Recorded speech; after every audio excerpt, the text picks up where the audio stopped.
फरमाया फलम्मा बलगा माहु साय क़ाल या बुनय्या इन्नी अरा फिल मनाम। जब बेटा भागने लगा, अब आ गया और इम्तिहान का पर्चा। ये ऐसा इम्तिहान है जिसको मुम्तहिन ने भी कहा इन्ना हाज़ा लहुवल बलाउल मुबीन। ये बहुत मुश्किल इम्तिहान है, ये बहुत बड़ी आजमाइश है। हक़ ताला फरमा रहे हैं ये तो मेरा खलील है जो इस मैदान से गुजर गया, ये बहुत बड़ी आजमाइश है। फलम्मा बलगा माहु साया क़ाल या बुनय्या इन्नी अरा फिल मनाम। कह दो सुभान अल्लाह। अभी खड़े ना हो, बैठ जाएं। आप खड़े रहेंगे मैं 20 मिनट ईद लेट कर दूंगा। बैठ जाएं आराम से बैठ जाएं। अगर आपको आवाज़ आ रही है बैठ जाएं आराम से। जो अल्लाह रसूल की बात मोहब्बत से सुने। साल तो बाद आए हो, फिर पता नहीं किन्ने जिंदा रहना है तो किन्ने जाना है, तो इसलिए मैं चाहता हूँ एक दो बातें आपको सुनाई दूँ अल्लाह और उसके रसूल की, क्योंकि हमारा मिजाज है ना, हमने सुनना ही कुछ नहीं है, हम तो कहीं फंसे हुए सुनते हैं। मैं तो अक्सर कहा करता हूँ फौतगी के मौके पे आप हमारे काबू आते हैं या कि ईद के इज्तिमाम है, मजबूरी है, क्योंकि हर तरफ ईदें हो गई, अब मैं हूँ और आप हैं, कह दे सुभान अल्लाह। समझ आई ना बात। इसलिए मुझे भी डर नहीं है कि आप कहीं चले जाएंगे, अब कहीं जाने के आप काबिल भी नहीं हैं इस वक्त। तो मेरे मोहतरम सामीन, हाँ सीधी सीधी बात है।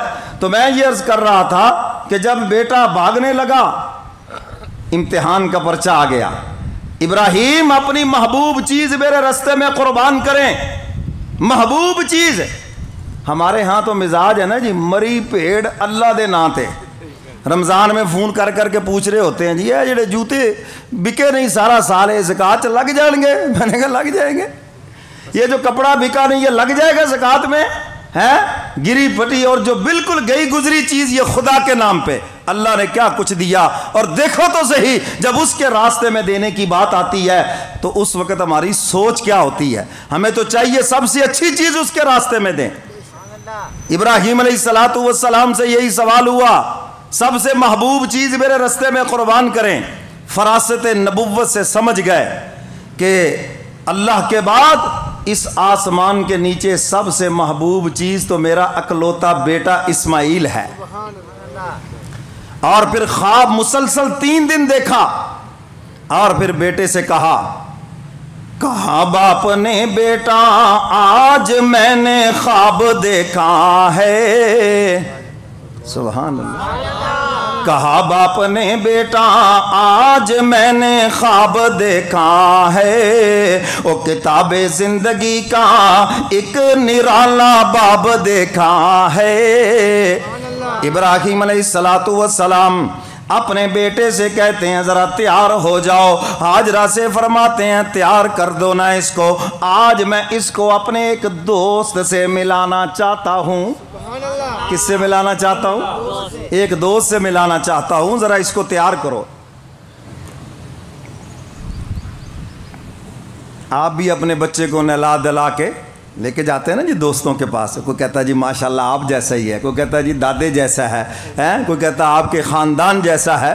तो इब्राहिम भी हाजरा से कहते ज़रा इसको तैयार करो, मैं इसको अपने दोस्त से मिलाने जा रहा हूँ। बेटे को साथ लिया, बेटा भी खुश कि मैं अब्बा के दोस्त से मिलने जा रहा हूँ। आज भी बाप अपने तैयार हो जाओ जी हम अपने दोस्तों के पास जा रहे हैं, बड़ी जनाब VIP दावत होगी, बड़ा प्रोटोकॉल, बच्चे बड़े खुश होते, पापा के दोस्त हैं, पापा के दोस्त हैं, हम वहाँ जा रहे हैं। तो इस्माइल अलैहिस्सलातु वस्सलाम भी बड़े खुश, मेरे अब्बा के दोस्त आज उनसे मुलाकात है। साथ साथ हैं, शैतान आ गया बीच में। और इसका काम ही ये है जब आप कोई नेकी का काम करेंगे ये बीच में आ जाएगा। पहली तो कोशिश करेगा आपको उस नेकी के काम से रोके, अगर आप न रुके फिर दूसरी कोशिश होगी आपकी नीयत को ख़राब कर दे, उसके अंदर रियाकारी दिखलावा ये चीज़ें दाखिल कर दे। शैतान आ गया, इब्राहिम क्या कर रहे हो, कोई अपनी अकल से तो सोचो। बेटे को ज़िबा करने का फैसला कर लिया है। इब्राहिम अलैहिस्सलातु वस्सलाम ने देखा तो 7 कंकरियां मारी। कितनी मारी? अल्लाह ने इसी अदा को हाजियों के ऊपर लाजम कर दिया है, हाजियों पर लाजम कर दिया। मैं तो कहा करता हूं ये जो हज है ये खलील की अदाओं का नाम है। कह दो सुभान अल्लाह। खुदा के उस दोस्त की अदाओं का नाम है। 7 किंकरियां मारी। उसने देखा यहां तो काम चला नहीं, 3 मरतबा हमला किया, घर आ गया। हाजरा से कहने लगा पता है आज खलील बेटे को कहां ले गए? जी वो अपने दोस्त से मिलाने गए हैं। नहीं नहीं नहीं नहीं, आज तो वो उनको ज़िबा करने के लिए ज़िबा खाने में लेके जा रहे हैं जहां उसके रब ने हुक्म दिया है। हाजरा रोने लगी। उसने कहा काम बन गया। उसने कहा अभी भी वक्त है, उठो भागो और जाकर रोक लो। हाजरा फरमाने लगी मैं इसलिए नहीं रो रही कि मेरा बेटा ज़िबा हो जाएगा, मैं तो इसलिए रो रही हूं आज खुदा ने मेरे बेटे की कुर्बानी मांगी। अफसोस मेरा एक बेटा है, आज अगर 100 बेटे होते खुदा की मोहब्बत में एक एक करके कुर्बान कर देती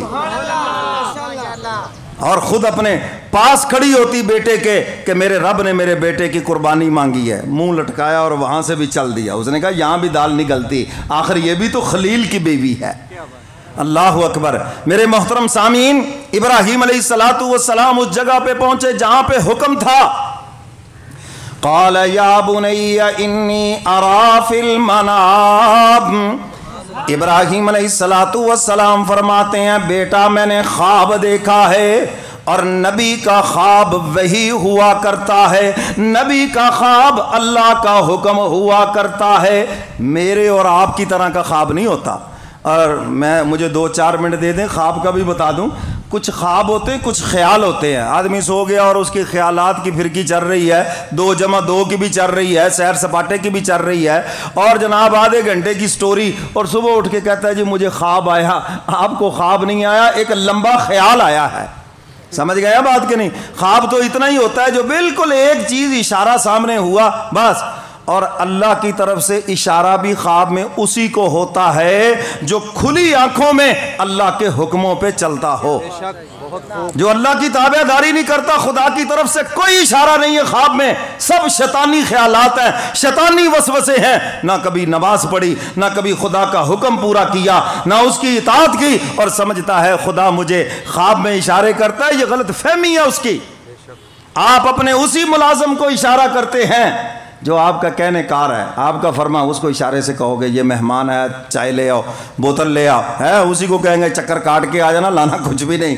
वो आपके इशारे समझता है, और जो आपके इशारे नहीं समझता आपका राजदार नहीं है। आप इशारा भी करेंगे, वो कहेगा हाजी साहब थोड़ी तबीयत ठीक है की अखा मारी जानते हो, क्या कह रहे हो मुझे नहीं आपकी ये जनाब समझ आती सियास क्या है, तो इसलिए आप मुझे ना इशारे, सीधी बात करें जो भी है। तो अल्लाह भी ख्वाब में उसी को इशारा करते हैं जो उसके हुक्मों के ऊपर चलता है। समझ आइए बात के नहीं? तो नबी का ख्वाब वही है, नबी का ख्वाब अल्लाह का हुक्म है। इब्राहीम अलैहिस्सलातु वस्सलाम ने जब ख्वाब बयान किया तो सामने भी बेटा इस्माइल है। ये पूरी दुनिया के बेटों को फर्मा बरदारी बता गया कि तुम भी बेटे हो, मैं भी एक बाप का बेटा हूं, मेरी तरह फर्मा बरदारी करके दिखाना। आज बाप कुछ कहता है और बेटे का मुंह किस तरफ है, हैं? खुद मेरा ये मकसद है, मैं ये बनना चाहता हूं। उससे तो पूछ जिसने तुझे जना है वो तुझे क्या बनाना चाहता है। और मैं ये बात अक्सर कहा करता हूं, अगर आपके माँ बाप नाराज हैं, आपको इल्मे दीन भी पढ़ने की इजाजत नहीं है, आपको तबलीग में भी जाने की इजाजत नहीं है, जिहाद में भी जाने की इजाजत नहीं है, दुनिया के उलूम पढ़ने की भी इजाजत नहीं है। पहले माँ बाप से पूछो वो क्या चाहते हैं, अगर वो खुशी से इजाजत दें तो फिर तो ठीक है, वरना सब गलत है। समझ आ रही है बात के नहीं? माँ बाप की फर्मा बरदारी नमाज रोजे की तरह फर्ज है। जैस उमूर के अंदर सिर्फ अगर अल्लाह के हुक्म के खिलाफ फर्मा बरदारी का कहें, अल्लाह के हुक्म के खिलाफ कोई हुक्म दे, शिरक का हुक्म दे, रसूमात का हुक्म दे, फिर उनका हुक्म छोड़ा जा सकता है। सिर्फ छोड़ा जा ही नहीं सकता, छोड़ना वाजिब है। लेकिन अगर कोई जायज हुक्म है तो माँ बाप की फर्मा बरदारी तुम्हारे ऊपर फर्ज है। तो इब्राहीम अलैहिस्सलातु वस्सलाम ने फरमाया इस्माइल मैंने ख्वाब देखा। अब्बा जी क्या ख्वाब देख? अन्नी अज़बाहु का, मैं तुम्हें ज़िबा कर रहा हूं, फंजुर माज़ा तरा, बेटे तेरी क्या राय है? और ये भी बता दिया अल्लाह के हुक्म से कर रहा हूँ। बेटा कहता है अब्बा जान फिर इंतजार किसका है? इब्राहीम अलैहिस्सलातु वस्सलाम फरमाते हैं बेटा तेरे बचपन से डर लगता है, तेरी मासूमियत से डर लगता है, कहीं तो इनकार कर दे और हम इस इम्तिहान में नाकाम हो जाएं। इस्माइल अलैहिस्सलातु वस्सलाम अर्ज करते हैं अब्बा जान सताजिदुनी इंशाअल्लाहु मिनस साबिरीन, मैं सब्र करूंगा, मैं सब्र करने वालों में से हूँ, मैं सब्र करूंगा। आप वो करें जो अल्लाह का हुक्म है। इधर मेरी तरफ देखो, मेरी तरफ पंखा ही है और तो कुछ नहीं, इधर मेरी तरफ देखो। पर मैं आप वो करें जो अल्लाह का हुक्म है। और ये मेरी तजावीज़ हैं, पट्टी बांध लें आंख के ऊपर, कहीं ऐसे ना हो बेटे का चेहरा देखकर तरस आ जाए और हम इम्तिहान में नाकाम हो जाएं। आप भी कहते हैं छोटा बच्चा कितनी अकल की बातें कर रहा है, और ये देखो इस्माइल भी कितनी अकल की बातें कर रहे हैं। अब्बा जान रस्सी से मुझे बांध लीजिए, कहीं मैं मौत की तकलीफ से छूट कर भाग ना जाऊं। ये सब काम हो गए। खलील ने बेटे इस्माइल को लिटा लिया। कुरान कहता है फलम्मा अस्लमा वतल्लहु लिलजबीन, दोनों तैयार हो गए। अस्लमा दोनों तैयार हो गए, बाप ज़िबा करने के लिए और बेटा ज़िबा होने के लिए, और बेटे को लिटा लिया। इस्माइल अलैहिस्सलातु वस्सलाम लेटे हुए हैं और इब्राहीम अलैहिस्सलातु वस्सलाम छुरी चला रहे हैं, खंजर चला रहे हैं और पूरे जोर से चला रहे हैं। छुरी चल नहीं रही और गुस्से से मारते हैं पत्थर के ऊपर। पत्थर दो टुकड़े हुआ। फरमाया पत्थर को तो काट दिया, मेरे मासूम की शारक क्यों नहीं काटते? आवाज आती है, कहती है खलील तो मुझे एक मर्तबा काटने का हुक्म देता है, तेरा रब 10 मर्तबा ना काटने का हुक्म देता है। इब्राहीम अलैहिस्सलातु वस्सलाम छुरी की नोक बेटे की शारक के ऊपर रखकर नबुव्वत का वजन दे के बैठ गए। एक नबी ज़िबा करना चाहता है, एक ज़िबा होना चाहता है। अल्लाह ये बतलाना चाहते हैं दो नबी भी जोर लगा ले, होगा फिर भी वही जो तुम्हारा रब चाहेगा। ऊंची कह दो ना सुबहान अल्लाह। वही होगा जो अल्लाह चाहेगा। अल्लाहु समद, वो बेनियाज है। वही होगा जो उसकी मर्जी है। मौत के फैसले फर्श पर नहीं होते बल्कि अर्श पर होते हैं। और जब तक उसने जिंदगी दे रखी है दुनिया की कोई ताकत किसी को मार नहीं सकती। और जब उसने मौत का फैसला कर दिया तो फिर कोई दुनिया का डॉक्टर, हकीम, तबीब उसको बचा नहीं सकता। मौत और हयात का मालिक कौन है? इब्राहीम अलैहिस्सलातु वस्सलाम जोर लगाए बैठे हैं। अर्श से आवाज आती है वनादैनाहु अय्या इब्राहीम कद सद्दक़तर रुया।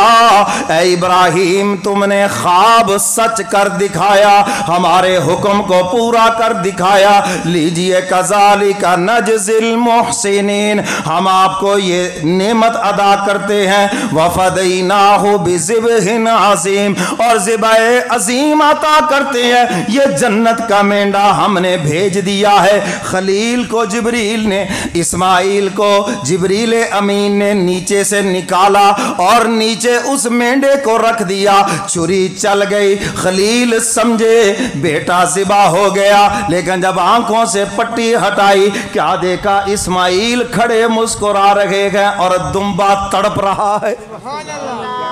हक ताला फरमाते हैं हम आपकी इस अदा को क़यामत तक बाकी रखेंगे और ये नस्ल दर नस्ल चलती रहेगी। हक ताला फरमाते हैं ये बहुत बड़ा इम्तिहान था जिसमें मेरा खलील कामयाब हो गया। कह दो सुबहान अल्लाह, मेरा इब्राहीम कामयाब हो गया। और ये इब्राहीम अलैहिस्सलातु वस्सलाम की अदा मेरे महबूब फरमाते हैं ये मेरे दादा इब्राहीम की सुन्नत है। सहाबा ने पूछा या रसूल अल्लाह हमारे लिए क्या है इसमें? हुजूर फरमाते हैं जानवर के हर बाल के बदले अल्लाह तुम्हें मकबूल नेकियां अता फरमाते हैं। और फरमाया इसका खून इसकी गर्दन से निकलकर जमीन पर नहीं गिरता, इससे पहले खुदा के दरबार में कबूल हो जाता है। और क़यामत के दिन ये तुम्हारी बख्शिश का जरिया, तुम्हारे गुनाहों का कफारा बन जाएंगी ये तुम्हारी कुर्बानियाँ। और हुजूर ने फरमाया जो सहबे हसीयत हो, कुर्बानी कर सकता हो और फिर कुर्बानी ना करे, हुजूर ने बड़ी सख्त वईद बयान फरमाई। फरमाया उसको चाहिए कि फिर हमारी ईदगाह के करीब भी ना आए।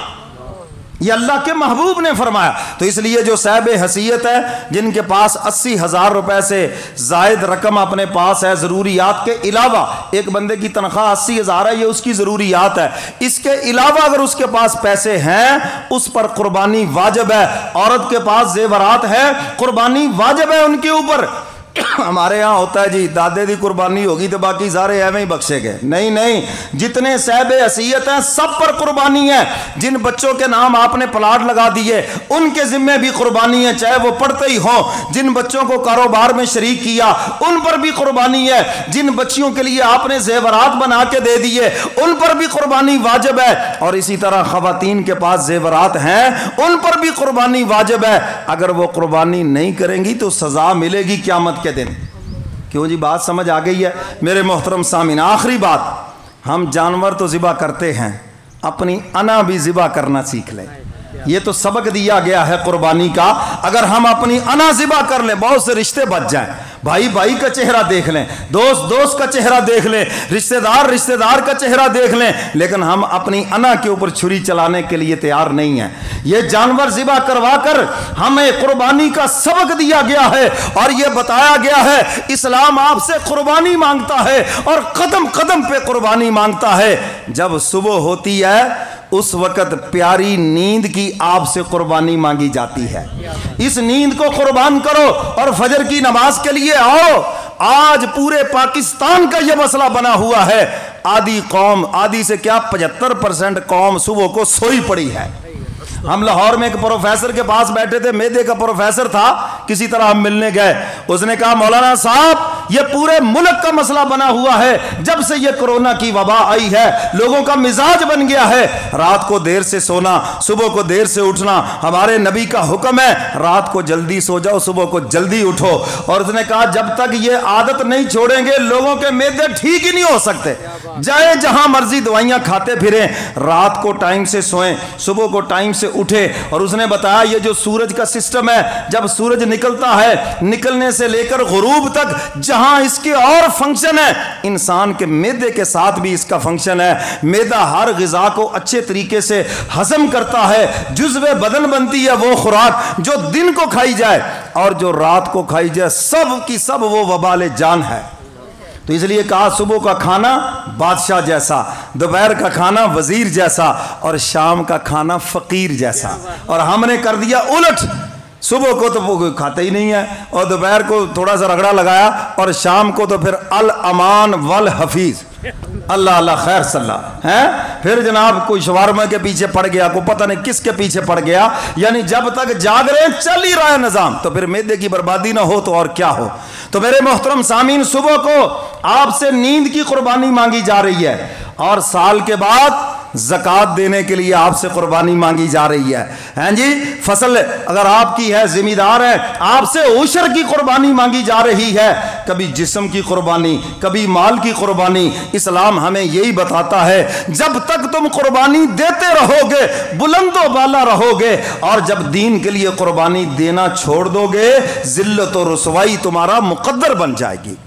अल्लाह ताला मुझे और आपको कुरान और सुन्नत पे अमल की तौफीक अता फरमाए। व आखिरु दावाना अनिल हम्दुलिल्लाहि रब्बिल आलमीन।